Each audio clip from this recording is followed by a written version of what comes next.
Hello नमस्कार मेरे प्यारे साथियों, आप सभी का आज की इस नई वीडियो में बहुत बहुत स्वागत है। आज की इस नई वीडियो में साथियों हम लोग बात करने वाले, जैसा कि आप लोग थंबनेल पर देख ही लिए होइएगा।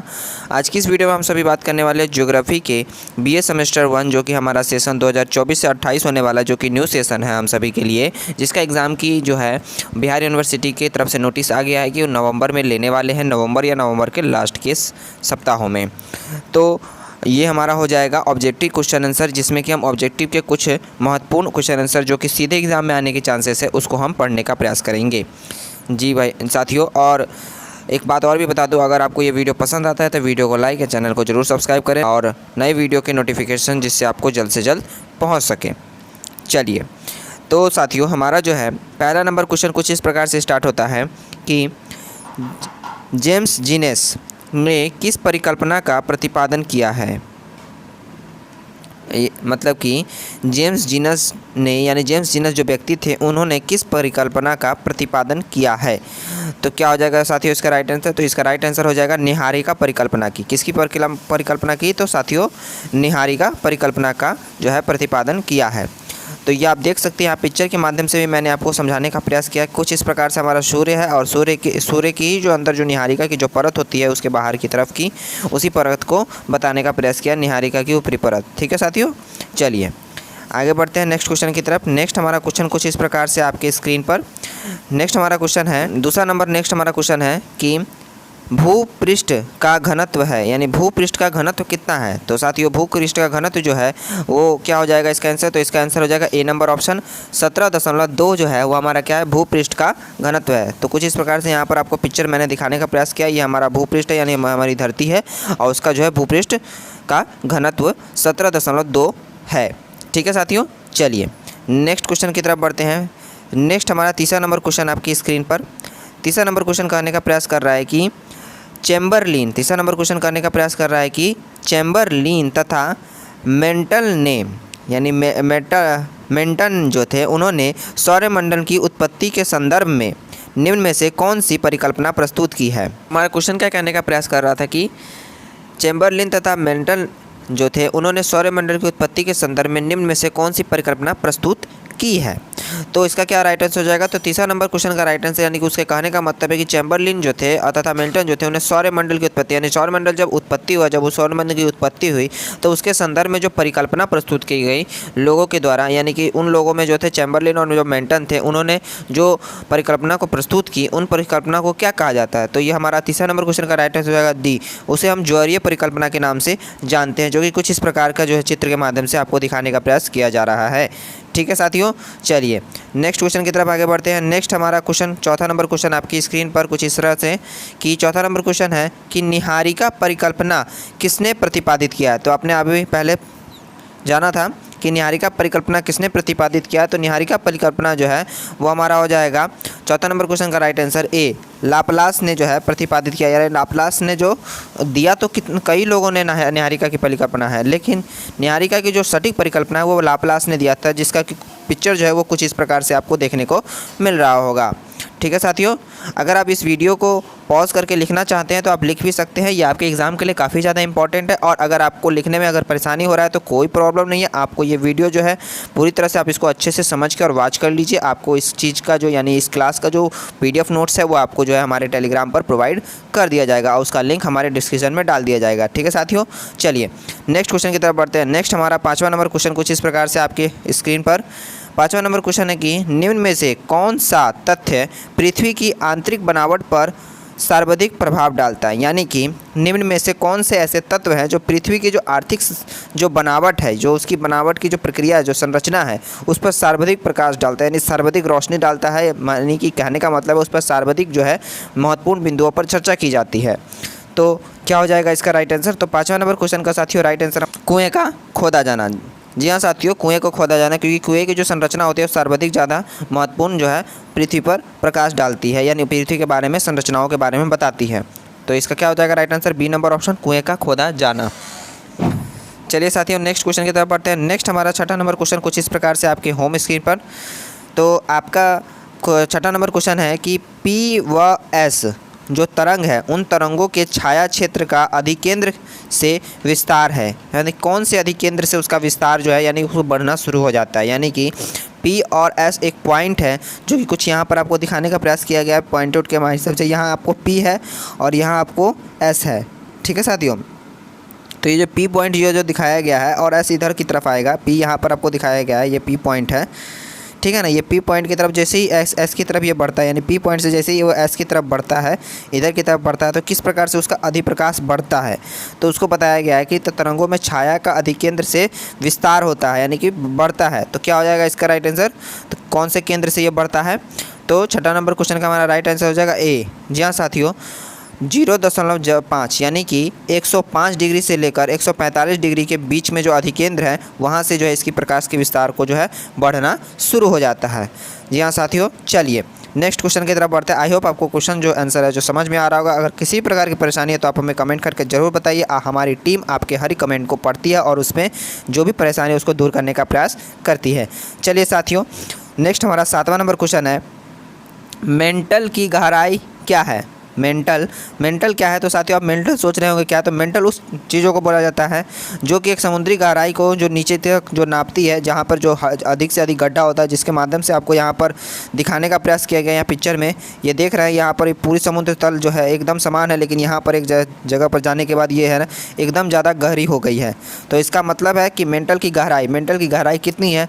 तो 7वां नंबर क्वेश्चन का हमारा राइट हो जाएगा, क्या हो जाएगा राइट आंसर, तो बच्चों हो जाएगा सी हमारा राइट आंसर हो जाएगा। 11,000 किलोमीटर जो है क्या है मेंटल की गहराई मापी गई है अभी तक। तो हमारा राइट आंसर हो जाएगा 11,000 किलोमीटर, ठीक है साथियों। चलिए नेक्स्ट हम अपने क्वेश्चन की तरफ बढ़ते हैं। नेक्स्ट हमारा क्वेश्चन कुछ इस प्रकार से आपकी स्क्रीन पर 8वां नंबर हमारा क्वेश्चन है, पृथ्वी की आंतरिक परत नीफे के निर्माण में कितने तत्वों के प्रधानता है। यानी कि पृथ्वी की जो आंतरिक परत है हमारे नीफे, उसके निर्माण में यानी उसको निर्माण करने में कौन कौन से परत और किन परतों की और किन तत्वों की प्रधानता है उसके बारे में पूछा जा रहा है। तो क्या हो जाएगा साथियों इसका राइट आंसर, तो आप यहाँ पर देख सकते हैं ये जो है हमारा ऑप्शन दिया गया है, आप इस ऑप्शन को भी पढ़िएगा, क्योंकि हम आपको आंसर इसलिए सिर्फ बता रहे हैं क्योंकि समय के अभाव में, क्योंकि आपका भी समय ज़्यादा ना ख़त्म हो और आप भी आंसर को जल्दी से जल्दी प्राप्त कर पाए यानी समझ पाए, इसलिए मैं आपको सिर्फ आंसर ही बता रहा हूँ। आप जब भी आप इसको लिखिएगा तो आंसर के साथ साथ जितने भी ऑप्शन है वो सभी लिखिएगा, जिससे कि साथ साथ आपको जो है इसकी तैयारी हो सके। क्योंकि अगर आप सिर्फ आंसर लिखिएगा तो आपकी तैयारी ऐसे नहीं होगी, आप सिर्फ रट्टू तोता बन जाइएगा, सिर्फ आपको रटना पड़ेगा। तो आपको रटना नहीं है, आपको समझना है, ठीक है साथियों। क्योंकि हमारी जो मिस्टर टीच क्लासेस की जो हमारी टीम है उसका मेन मकसद यही है कि हम बच्चों को समझा सके, ना कि रटवा सके। अगर हमको रटवाना ही होता तो हम आपको यहाँ फ़ोटो देकर नहीं समझाते।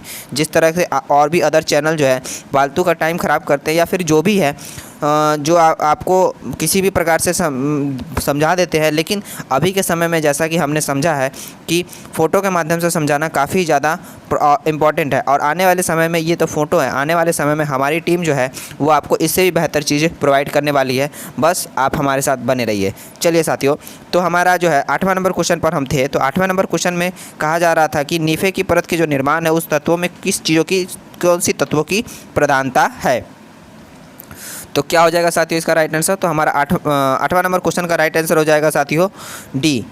ए नहीं होगा बच्चों, ए नहीं होगा, डी होगा, डी। जी हाँ बच्चों, डी हमारा क्या हो जाएगा राइट आंसर हो जाएगा, डी हमारा क्या हो जाएगा राइट आंसर। तो इसमें कहा गया है सिलिका और बेसाल्ट।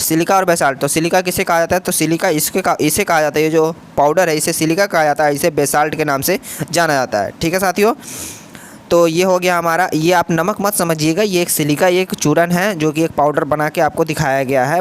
इसमें ये जो है एक सिलिका एक पत्थर होता है जिसको कि कुछ इस प्रकार से पाउडर बना के दिखाया गया है। लेकिन बेसाल्ट भी यहाँ पर कुछ इस प्रकार से ना, या आप इसे कोयला और इसे सिलिका वो नमक समझने की कोशिश यानी कि भूल ना करिएगा, ठीक है साथियों। तो ये हो जाएगा हमारा राइट आंसर कि पृथ्वी की आंतरिक परत जो नीफे है उसके निर्माण में किन तत्वों की अधिक प्रधानता है या प्रधानता है। तो इसका राइट आंसर हो जाएगा सिलिका एवं बेसाल्ट की अधिक प्रधानता है, ठीक है साथियों। चलिए नेक्स्ट हम अपने 9वें नंबर क्वेश्चन की तरफ बढ़ते हैं। 9वां नंबर हमारा क्वेश्चन कुछ इस प्रकार से आपकी स्क्रीन पर 9वां नंबर क्वेश्चन है, निकेल एवं लोहा की अधिकता वाली परत, यानी कि निकेल एवं लोहे की जो अधिकता है वो वाली परत का क्या नाम है।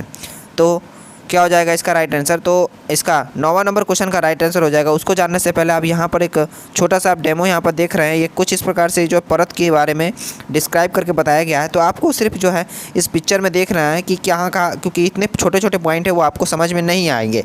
तो मैं आपको बस इसमें डिज़ाइन वगैरह दिखाना प्रयास करता हूँ कि किस प्रकार से यहाँ से ये जो है ये निहारिका जो टूट कर कुछ इस प्रकार से ये जो डॉटेड लाइन जो बिंदु है इसको टूट कर एक निहारिका बनती है। निहारिका से गोला बनता है, गोला के बाद रेड जाइंट बनता है, रेड जाइंट के बाद अलग अलग प्रकार की परतें बननी शुरू हो जाती है। तो उसी में बताया गया निकेल एवं लोहा की अधिकता वाली परत का नाम क्या है?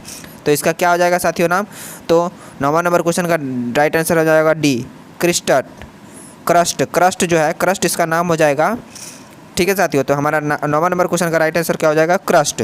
चलिए नेक्स्ट क्वेश्चन की तरफ बढ़ते हैं। नेक्स्ट हमारा क्वेश्चन कुछ इस प्रकार से 10वां नंबर क्वेश्चन आपके होम स्क्रीन पर। 10वां नंबर क्वेश्चन है कि पृथ्वी की कोर में यानी पृथ्वी का कोर, पृथ्वी की कोर में किस लहर का पूर्णतः अभाव पाया जाता है? यानी कि पृथ्वी की जो कोर है, कोर का मतलब पृथ्वी के जो बीच यानी सेंटर के भाग को कोर बोला जाता है। तो पृथ्वी की कोर में किस लहर का पूर्णतः अभाव पाया जाता है यानी कि नहीं देखने को मिलता है? तो क्या हो जाएगा साथियों? तो 10वां नंबर क्वेश्चन का राइट आंसर कुछ इस प्रकार से बी नंबर इसका हो जाएगा राइट आंसर सही कि एस लहर, यानी कि पृथ्वी की जो कोर है उसमें जो है एस लहर नहीं देखने को मिलता है, क्योंकि एस लहर तो बाहर की तरफ होता है। तो इसलिए जो है कि एस लहर जो है वो पृथ्वी के जो कोर भाग होता है उसमें पूर्णतः इसका अभाव पाया जाता है। तो क्या हो जाएगा? राइट आंसर एस हो जाएगा, एस लहर। ठीक है साथियों, चलिए नेक्स्ट क्वेश्चन की तरफ बढ़ते हैं। नेक्स्ट हमारा क्वेश्चन कुछ इस प्रकार से है। 11 नंबर क्वेश्चन कह रहा है कि सिलिका का क्या अर्थ है? तो आपने पहले ही पढ़ा है सिलिका के बारे में। तो सिलिका का क्या अर्थ है? तो सिलिका का अर्थ कुछ इस प्रकार से है कि ये एक जो है मैग्नीशियम सिलिकाट एक ऑक्साइड की तरह होता है। ऑक्साइड का ना कहा जाए, इसे चूरन ही कहा जाए तो बेहतर है कि एक जो है मैग्नीशियम सिलिकेट क्या कहते हैं चूरन की तरह देखने को मिलता है, जो कि कुछ इस प्रकार से चीनी की दाने की तरह हमें देखने को मिल रहा है। और ये आपको एक तरह से अगर किसी भी आप दवाई का रैपर खोलिएगा या मान के चलिए किसी भी अगर आप कोई भी नया प्रोडक्ट खरीद के लाते हैं, जैसे मान के चलिए आप फ्रिज लाते हैं, तो फ्रिज का आप जब कोई खोलिएगा उसे तो आपको उसके अंदर एक छोटी सी पैकेट में हल्का चूरन टाइप का देखने को मिलेगा। तो उससे क्या बोले, उस सिलिका बोलते हैं। उस सिलिका से जो है सामान को या फिर सामान में किसी प्रकार के कीटाणु नहीं आती है, तो उसी को सिलिका बोलते हैं। ठीक है साथियों, तो सिलिका का अर्थ हो जाएगा इसमें आपको सिलिका का अर्थ इसमें हो जाएगा, यानी अर्थ कहने का मतलब कि सिलिका का जो है राइट आंसर क्या हो जाएगा हमारा 11 नंबर क्वेश्चन का। तो 11 नंबर क्वेश्चन का साथियों हमारा राइट आंसर हो जाएगा ए नंबर, सिलिका और मैग्नीशियम। जी हाँ साथियों, सिलिका और मैग्नीशियम। तो ये हमारा हो जाएगा सिलिका और मैग्नीशियम दोनों इसमें मिक्स है। आप कैसे मिक्स है? तो मैग्नीशियम जो है इसके नीचे वाली परत में है और ये जो है हमारा सिलिका मैग्नीशियम इसमें मिक्स कर दिया गया है। ठीक है साथियों, तो चलिए नेक्स्ट क्वेश्चन की तरफ बढ़ते हैं। नेक्स्ट हमारा क्वेश्चन कुछ इस प्रकार से है कि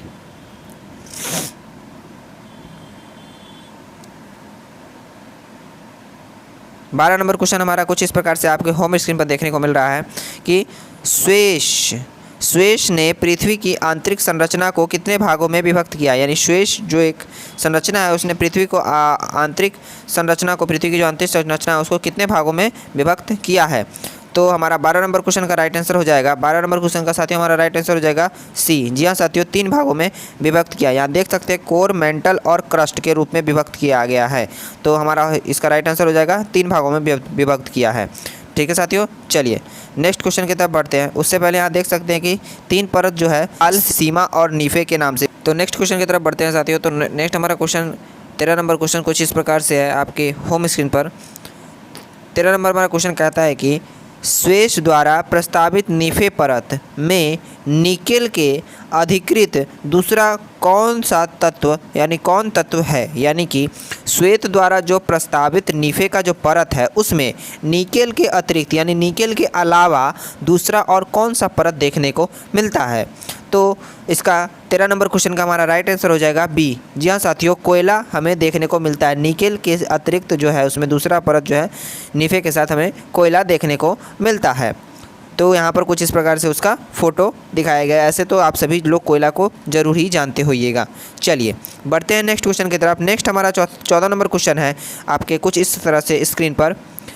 14 नंबर क्वेश्चन कहता है कि पृथ्वी की आंतरिक परत नीफे के निर्माण में किन तत्वों की प्रधानता यानी किन तत्वों का महत्वपूर्ण उपयोग किया जाता है? यानी कि पृथ्वी की जो आंतरिक परत जो आपको देखने को मिलती है उसके निर्माण में किन तत्वों की प्रधानता है और उसे अधिक रूप में देखा जाता है। तो 14 नंबर क्वेश्चन का राइट आंसर हो जाएगा हमारा ए नंबर ऑप्शन। जी हाँ साथियों, सिलिका व एल्युमिनियम की प्रधानता है। तो सिलिका में जो आपको यहाँ पर एक बॉबल्स में जो दिखाई देने को मिल रहा है ये भी सिलिका का ही मिश्रित रूप है, लेकिन अगर इसको पीस दिया जाए तो ये एक पाउडर बन जाएगा। और मैंने आपको बताया था ना कि नया सामान जब आप कोई भी फ्रिज जैसा खरीदते हैं, एग्जाम्पल में फ्रिज बताया था, तो उसमें कुछ इस प्रकार के पैकेट्स आपको देखने को मिलते हैं, 1 या 2 3 4 ऐसे कुछ पैकेट में देखने को मिलते हैं। तो यही जो है सिलिका के जो है आपको उदाहरण देते हैं। ठीक है साथियों। और यहाँ पर एल्युमिनियम को तो आप भली बात ही जानते ही हैं कि एल्युमिनियम किसे कहते हैं। कुछ एल्युमिनियम के कुछ प्रोडक्ट आपको सामान देखने को मिल रहे हैं। तो साथियों 14 नंबर क्वेश्चन का हमारा राइट आंसर हो जाएगा सिलिका व एल्युमिनियम जो है निफ़े के निर्माण में इन तत्वों की प्रधानता होती है। ठीक है साथियों। चलिए 15 नंबर क्वेश्चन की तरफ बढ़ते हैं। 15 नंबर क्वेश्चन हमारा आपके कुछ इस तरह से होम स्क्रीन पर देखने को मिल रहा है कि 15 नंबर क्वेश्चन कहता है कि पृथ्वी का केंद्रीय भाग क्या कहलाता है, यानी पृथ्वी का केंद्रीय भाग क्या कहलाता है। तो ये तो अक्सर सभी को मालूम है, 12th क्लास में आपने जाना ही होगा कि पृथ्वी के केंद्रीय भाग को क्या कहते हैं। तो कुछ इस प्रकार से पृथ्वी की संरचना आपको देखने को मिल रही है। यहाँ पर ये पूरा इसका पार्ट बाय पार्ट कर दिया गया है। तो यहाँ पर तापमान की बात करें तो 7000 डिग्री सेल्सियस आपको देखने को मिल रहा है। तो ये कहाँ पर 7000 डिग्री सेल्सियस देखने को मिलता है? हर जगह तो 7000 डिग्री सेल्सियस नहीं होगा। तो वही जानते हैं कि पृथ्वी के केंद्रीय भाग को क्या कहलाते हैं, यानी क्या कहते हैं। तो 15 नंबर क्वेश्चन का राइट आंसर हो जाएगा सी, भूकरोड कहते हैं। जी हाँ साथियों, भूकरोड कहते हैं। भूकरोड, और भूकरोड का जो तापमान होता है वो 7000 डिग्री सेल्सियस होता है। तो साथियों आई होप आपको जो है हमारा वीडियो पसंद आया होगा और आपको हर वीडियो में हर बताई गई चीज़ों के बारे में आपने सभी चीज़ों को सीखा। तो मिलते हैं साथियों इसी तरह के किसी नेक्स्ट वीडियो में। तब तक खुश रहिए और हमारे साथ बने रहिए। मिलते हैं किसी नेक्स्ट वीडियो में, तब तक के लिए जय हिंद।